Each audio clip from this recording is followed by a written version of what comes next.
Subscribe करें गुरुजी world और bell icon को प्रेस करें सबसे पहले सिलेक्शन के लिए। जय हिंद साथियों, स्वागत है आपका गुरुजी वर्ल्ड 2.0 में। एसएससी जीडी की चारों शिफ्ट का एनालिसिस आप लोग इस वीडियो में देखेंगे, यानी कि उन प्रश्नों को देखेंगे जो आज परीक्षा में पूछे गए, यानी कि रियल क्वेश्चन सारे होंगे। और उन प्रश्नों से संबंधित जो प्रश्न बन सकते हैं वो भी हम लोग देखेंगे, क्योंकि जो साथियों संबंधित प्रश्न बन सकते हैं वो आपकी आने वाली परीक्षा के लिए बहुत ही महत्वपूर्ण है। तो आप सभी लोग इस चैनल को जरूर सब्सक्राइब करके बेल आइकन जरूर क्लिक कर लीजिएगा। यहाँ पर साथियों सागा दवा की बात की जा रही है। सागा दवा उत्सव जो है यह किस राज्य से संबंधित है, यानी कि यह कहां पर मनाया जाता है, तो ये तो सिक्किम में मनाया जाता है। अब सागा दवा का उत्सव पूछा गया कौन से राज्य से संबंधित है। कल को आपसे यह भी पूछा जा सकता है कि बताइए, आपसे पूछा जा सकता है कि संगाई त्योहार कहां पर मनाया जाता है, तो संगाई त्योहार जो है ये मणिपुर में मनाया जाता है। आपसे यह भी पूछा जा सकता है कि बताइए कि कंबाला त्योहार कहां पर मनाया जाता है, तो कंबाला त्योहार साथियों कर्नाटक में मनाया जाता है। आपसे यह भी पूछा जा सकता है कि बताइए गणगौर त्योहार कहां पर मनाया जाता है, तो राजस्थान में साथियों गणगौर त्योहार मनाया जाता है। अगला प्रश्न देखिए कि आपसे जो प्रश्न साथियों पूछा गया था वो सिर्फ इतना प्रश्न पूछा गया था। ये जो आप इतना बड़ा देख रहे हो ये सारी डिटेल है, यानी कि आपसे ये पूछा गया था कि बताइए कि जो कच्चा माल होता है साथियों वो कौन से क्षेत्रक के अंतर्गत आता है, प्राथमिक क्षेत्रक के अंतर्गत, तृतीय क्षेत्रक के अंतर्गत या तृतीय क्षेत्रक के अंतर्गत। तो सिंपल सा इसका जो उत्तर हो जाता है वो प्राथमिक क्षेत्रक हो जाता है, यानी कि कच्चा माल साथियों प्राथमिक क्षेत्रक के अंतर्गत आता है। अब कल को साथियों ये भी तो आपसे पूछा जा सकता है कि बताइए जो पशुपालन होता है वो कौन से क्षेत्रक के अंतर्गत आता है। बिल्कुल भाई, तो कौन से क्षेत्रक के अंतर्गत आता है, प्राथमिक क्षेत्रक के अंतर्गत आता है। उसके अलावा मत्स्य पालन जो है ये भी प्राथमिक क्षेत्रक के अंतर्गत आता है। मुर्गी पालन भी साथियों, और जो खनन एवं उत्खनन शामिल हैं, उत्खनन है ये भी आपके प्राथमिक क्षेत्रक के अंतर्गत आते हैं। कृषि भी आपका प्राथमिक क्षेत्रक के अंतर्गत आती है। अब उसके बाद साथियों यहाँ पर तृतीय क्षेत्र आप सभी लोग याद रख लेंगे कि तृतीय क्षेत्रक सेवा क्षेत्र, यानी कि सेवा क्षेत्र जो होता है वो तृतीय क्षेत्रक के अंतर्गत आता है। परिवहन है, संचार है, बैंकिंग है, शिक्षा है, स्वास्थ्य बीमा है, ये सारी चीजें साथियों किसके अंतर्गत आती हैं, तृतीय क्षेत्र के अंतर्गत आती हैं।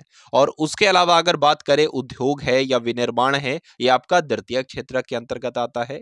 चलिए, तो आपसे साथियों प्रश्न पूछा गया था महात्मा गौतम बुद्ध से संबंधित, आपसे प्रश्न पूछा गया था, बताइए। देखिए भाई, तो महात्मा बुद्ध से संबंधित है, तो गौतम बुद्ध से संबंधित जब प्रश्न पूछा गया तो आपकी आने वाली शिफ्ट में भी परीक्षा में प्रश्न पूछा जा सकता है गौतम बुद्ध के संबंध में। तो यहां पर आप लोग याद रखेंगे कि महात्मा बुद्ध को ज्ञान की प्राप्ति कहां पर हुई थी, पूछा गया था, तो कहां पर हुई थी भाई, बोध गया में हुई थी। ठीक है, उसके अलावा जो प्रश्न आपसे बन सकते हैं वो साथियों ये बन सकते हैं कि गौतम बुद्ध से भगवान बुद्ध बन गए। कुल मिला के आपसे पूछा जाएगा कि बताइए एशिया का ज्योतिपुंज किसे कहा जाता है, तो गौतम बुद्ध को कहा जाता है। बौद्ध धर्म के संस्थापक कौन है, गौतम बुद्ध हैं। उसके अलावा आपसे पूछा जा सकता है कि महात्मा बुद्ध ने यानी कि गौतम बुद्ध ने अपना पहला उपदेश कहां पर दिया था, तो सारनाथ में दिया था। इनका जन्म कहां पर हुआ था, तो लुम्बिनी में इनका जन्म हुआ था। और इनका निधन कहां पर हुआ था, कुशीनगर में इनका निधन हुआ था। ये सारी चीजें आपसे साथियों पूछी जाएंगी। अगला देखिए कि सबसे बड़ा लिखित संविधान किस देश का है। तो बात करें साथियों, ये प्रश्न पूछा गया था सबसे बड़ा लिखित संविधान किस देश का है, तो भारत का है। कल को आपसे यह भी पूछा जा सकता है कि बताइए शब्दों के आधार पर किस संविधान का, यानी कि किस देश का संविधान सबसे छोटा संविधान है। साथियों मोनाको देश ऐसा है जिसका संविधान जो है वो शब्दों के आधार पर सबसे छोटा संविधान है। और सबसे यानी कि शब्दों के आधार पर या लिखित आधार पर सबसे बड़ा संविधान किसका है, तो भारत का सबसे बड़ा संविधान है। ये दो पॉइंट आप सभी लोग साथियों याद रखेंगे। अगला देखिए कि रस्सी बनाने में किसका प्रयोग किया जाता है, बताइए भाई। चलिए, तो जूट का, पटसन का, कपास का, इन सभी का इस्तेमाल किया जाता है रस्सी बनाने में। ये आपसे परीक्षा में प्रश्न साथियों पूछा गया था। अब उसके बाद देखिए कि स्वदेशी आंदोलन का सबसे ज्यादा प्रभाव जो है ये किस राज्य पर पड़ा, बताइए। तो यहाँ पर आप सभी लोग याद रखेंगे बंगाल पर सबसे ज्यादा प्रभाव पड़ा था स्वदेशी आंदोलन का। स्वदेशी आंदोलन साथियों कब हुआ था, तो 1905 में हुआ था। आप सभी लोगों को याद रखना है। भारत के वायसराय लॉर्ड कर्जन थे, यानी कि उस समय कौन थे, तो उस समय वायसराय कौन थे, लॉर्ड कर्जन थे। ये आप सभी लोग याद रखेंगे। चलिए, अगले नंबर का प्रश्न देखिए, और यहां पर जो आपसे पूछा जा रहा है कि आपसे पूछा जा रहा है शोवाना नारायण जो है ये संबंधित है, बताइए।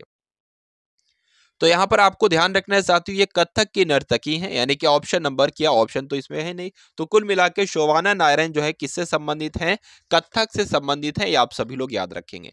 अच्छा, और कौन कौन कथक से संबंधित है ये भी आपसे पूछा जा सकता है, जैसे कि बिरजू महाराज का नाम आपको याद रखना है, कथक से संबंधित हैं। उसके अलावा आप लोग याद रखेंगे गोपी कृष्ण का नाम, ये भी कथक से ही संबंधित हैं। चलिए, तो अगला देखेंगे आप लोग अब और बताने की कोशिश करेंगे, इंदिरा गांधी पीस प्राइज 2022 किसको दिया गया था। तो साथियों, ये एक एनजीओ को दिया गया था, इस एनजीओ का नाम था प्रथम एनजीओ। ठीक है, देखिए यहाँ पर आप सभी लोग देख पा रहे होंगे प्राइज से एक संबंधित बना है, एक प्राइज से एक प्रश्न बना है, तो हो सकता है और भी पुरस्कार से संबंधित आने वाली शिफ्ट में प्रश्न बन जाए। देखिए भाई, कुछ पुरस्कार से संबंधित प्रश्न मैं आपको बता रहा हूं, आप सभी लोग याद रखिएगा। जैसे कि आपसे आने वाली शिफ्ट में पूछा जा सकता है कि मदर टेरेसा मेमोरियल अवार्ड किसको दिया गया, तो ये दो लोगों को दिया गया, दिया मिर्जा को और अफरोज शाह को दिया गया। उसके अलावा आपसे पूछा जा सकता है कि फेमिना मिस इंडिया 2022 किसको दिया गया, तो सिनी शेट्टी को दिया गया, और ये कहाँ की है, कर्नाटक की है, ये भी आप सभी लोग याद रखेंगे। उसके अलावा आयुर्वेद रत्न पुरस्कार किसको दिया गया है, तो तनुजा नेसारी को आयुर्वेद रत्न पुरस्कार दिया गया है। इतने पुरस्कार से संबंधित प्रश्न आपको ध्यान रखना है। देखिए भाई, उसके अलावा बात करें अगर हिंदी की, तो हिंदी से ये पूछा गया था कि निम्नलिखित में से कौन सा पानी का पर्यायवाची है। तो अब ये तो नहीं बच्चे बता पाए कि कौन सा शब्द था, तो आप सभी लोग ये एक बार देख लीजिए कि पानी के कौन कौन से पर्यायवाची होते हैं, जैसे कि जल है, नीर है, सलिल है, अंबु है, अम्ब है, उदक है, तोय, जीवन, वारी, पय, अमृत, मेघ, पुष्प, सारंग। साथियों, ये सब के सब जो है वो पानी के ही पर्यायवाची हैं, आने वाली शिफ्ट में आपसे पूछा जा सकता है। उसके अलावा आपसे पूछा गया था कि अग्नि का विलोम, यहां पर अग्नि लिखा हुआ, तो अग्नि का विलोम क्या हो जाएगा साथियों, अग्नि का विलोम हो जाएगा जल, ये आप सभी लोग याद रखेंगे।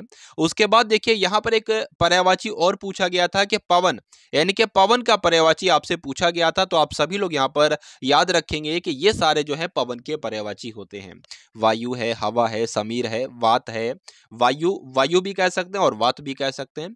मारुत जो है ये भी पवन का पर्यायवाची है। अनिल है, पवमान है, प्रभंजन है, प्रवात है, समीरण है, मातृश्वा है या बयार, ये सारे के सारे जो हैं वो पवन के ही पर्यायवाची हैं। चलिए, गूलर का फूल होना, इस मुहावरे का अर्थ आपसे यहां पर पूछा गया था, तो अलभ वस्तु होना कह सकते हैं, ना दिखाई पड़ना कह सकते हैं, लापता होना, दुर्लभ होना या दिखाई ना पड़ना। अगला देखिए, आपसे एक प्रश्न पूछा गया था, नृत्य से संबंधित के जो सत्रीय नृत्य है ये किस राज्य से संबंधित है, यानी कि कौन से राज्य में सत्रीय नृत्य किया जाता है। तो असम में साथियों कौन सा नृत्य किया जाता है, ये एक सत्रीय नृत्य किया जाता है। क्या और कोई भी नृत्य किए जाते हैं, बिल्कुल भाई, आपसे परीक्षा में प्रश्न पूछा जाता है कि बिहू नृत्य कहाँ का नृत्य है, तो असम का है। बिछुआ नृत्य कहाँ का नृत्य है, तो असम का है। और काली गोपाल नृत्य कहाँ किया जाता है, तो असम में ही किया जाता है। उसके अलावा मैं आपको कुछ इंपॉर्टेंट लोक नृत्य बता रहा हूं, वो आपकी आने वाली शिफ्ट में जरूर पूछा जाएगा, ठीक है, क्योंकि इसी प्रकार के प्रश्न बहुत ज्यादा बन रहे हैं। देखिए भाई, आप लोग ध्यान रखेंगे कि अगर कुचिपुड़ी आपसे पूछा जाए कि कुचिपुड़ी कहाँ का लोक नृत्य है, तो आंध्र प्रदेश का है, शास्त्रीय नृत्य है ये। कुचिपुड़ी जो है ये शास्त्रीय नृत्य आंध्र प्रदेश का है। गढ़वाली साथियों कहाँ का लोक नृत्य है, तो उत्तराखंड का है। और पाइका झारखंड का है। और छऊ, झारखंड के दो आपको ध्यान रखना है, एक तो छऊ लोक नृत्य और पाइका लोक नृत्य। गुजरात की बात करें तो गरबा जो है वो गुजरात में किया जाता है। डांडिया, ये गरबा और डांडिया आप लोग याद रखेंगे गुजरात से संबंधित है। उसके अलावा केरल की बात करें तो कथकली शास्त्रीय नृत्य है, ये आप सभी लोग याद रखेंगे। काली अट्टम है, मोहिनी अट्टम है, ओट्टम है, ये सारे केरल से ही संबंधित हैं। ठीक है, तो अगला देखिए आप लोग, और देखिए भाई क्या यहाँ पर पूछा गया। देखिए यहाँ पर स्टार्टअप इंडिया किस मंत्रालय की पहल है, ये आपसे पूछा गया था, तो किस मंत्रालय की पहल है, आप सभी लोग यहाँ पर क्या जवाब देकर आए होंगे, वाणिज्य एवं उद्योग मंत्रालय की ये पहल है। पहली बात आपको ध्यान रखना है। अब आने वाली शिफ्ट में आपसे क्या पूछा जा सकता है कि यहाँ पर इसका उद्घाटन, यानी कि ठीक है, प्रधानमंत्री नरेंद्र मोदी के द्वारा इसकी घोषणा की गई थी, आप सभी लोग याद रखेंगे। कब की गई थी, तो 15 अगस्त 2015 को की गई थी। कहां पर की गई थी, नई दिल्ली लाल किले में की गई थी। ठीक है, तो ये सारी जानकारी साथियों आप सभी लोगों को याद रखना है।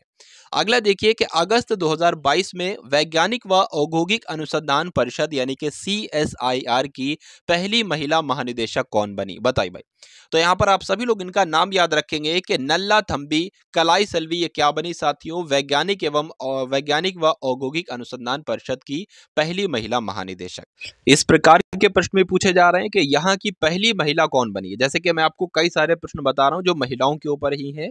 जैसे कि आपसे यहाँ पर साथियों पूछा जा सकता है कि देश की सबसे युवा मेयर बनने वाली महिला कौन है, तो आर्या राजेंद्रन इनका नाम है, ये बनी है। आपसे पूछा जा सकता है कि जो नेस्कॉम है, नेस्कॉम की पहली महिला अध्यक्ष अभी हाल ही में बनी है पिछली साल, तो इनका नाम क्या है? रेखा मेनन इनका नाम है, ये आप सभी लोग याद रखेंगे। भारत की सबसे युवा महिला पायलट कौन बनी है आपसे पूछा जाएगा, तो आयशा अजीज जो है ये भारत की सबसे युवा महिला पायलट बनी है। साथियों आज आज जो है वो थोड़ी सी तबीयत ठीक नहीं, इसलिए आवाज आपको थोड़ी सी बदली बदली लग रही होगी, ठीक है। आज थोड़ा सा ठंड वगैरह ये लग गई इस वजह से। तो उसके बाद यहाँ पर मैं आपको बता दूं कि सेबी की पहली महिला अध्यक्ष कौन है, तो माधवी पुरी बुच जो हैं ये सेबी की पहली महिला अध्यक्ष हैं। ओएनजीसी की पहला महिला अध्यक्ष कौन बनी है? अलका मित्तल जो है ये ओएनजीसी की पहली महिला अध्यक्ष बनी है। या उसके अलावा साथियों आपसे यहाँ पर जो पूछा गया था, ये पूछा गया था कि वयस्क में कितने पोषण तत्व जरूरी होते हैं, बताइए भाई।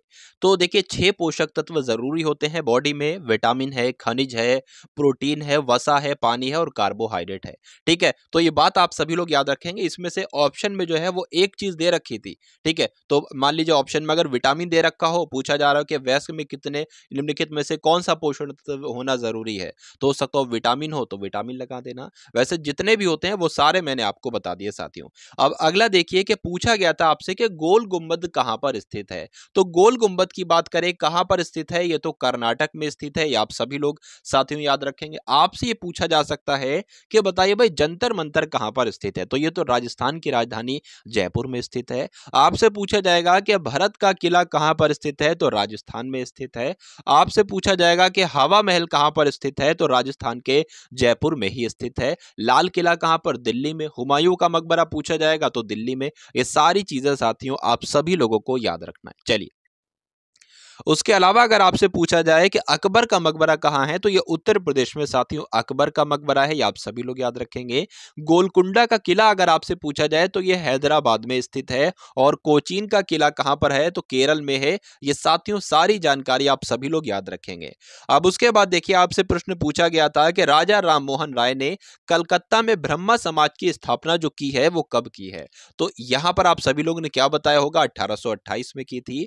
आपसे अब जो प्रश्न बन सकता है वो ये बन सकता है कि बताइए भाई ब्रह्मा समाज की स्थापना किसके द्वारा की गई, तो किसके द्वारा की गई? राजा राम मोहन राय के द्वारा की गई, आप सभी लोग याद रखेंगे। अगला देखिए आपसे पूछा गया था कि बक्सर का युद्ध जो है वो कब लड़ा गया था, तो बक्सर का युद्ध कब लड़ा गया था आप सभी लोग याद रखेंगे 1764 में। साथियों आपको याद रखना है कि बक्सर का युद्ध लड़ा गया था, ठीक है। कब लड़ा गया था? 1764 में लड़ा गया था। उसके अलावा कई सारे युद्ध हैं जो आपसे पूछे जा सकते हैं, जैसे कि आपसे पूछा जाएगा कि पानीपत का जो प्रथम युद्ध है वो कब लड़ा गया था, तो 1526 में लड़ा गया था। खानवा का युद्ध कब लड़ा गया था, तो 1527 में लड़ा गया था। और चंदेरी का युद्ध कब लड़ा गया था, तो 1528 में लड़ा गया था। उसके अलावा घाघरा का युद्ध 1529 में लड़ा गया था। अच्छा पानीपत का प्रथम युद्ध में कौन विजयी हुआ था, तो ये युद्ध जो हुआ था वो इब्राहिम लोदी और बाबर के बीच हुआ था, जिसमें बाबर विजयी रहा था। उसके अलावा खानवा का युद्ध जो है वो राणा सांगा और बाबर के बीच हुआ था। ये सारी जानकारी आप सभी लोगों को याद रखना है, ठीक है साथियों। तो आप सभी लोग वीडियो को शेयर कीजिएगा, वीडियो को लाइक कीजिएगा और चैनल को जरूर सब्सक्राइब कीजिएगा। मिलते हैं हम सभी लोग आने वाली वीडियो में। जय हिंद साथियों। सब्सक्राइब करें गुरुजी वर्ल्ड और बेल आइकन को प्रेस करें सबसे पहले सिलेक्शन के लिए।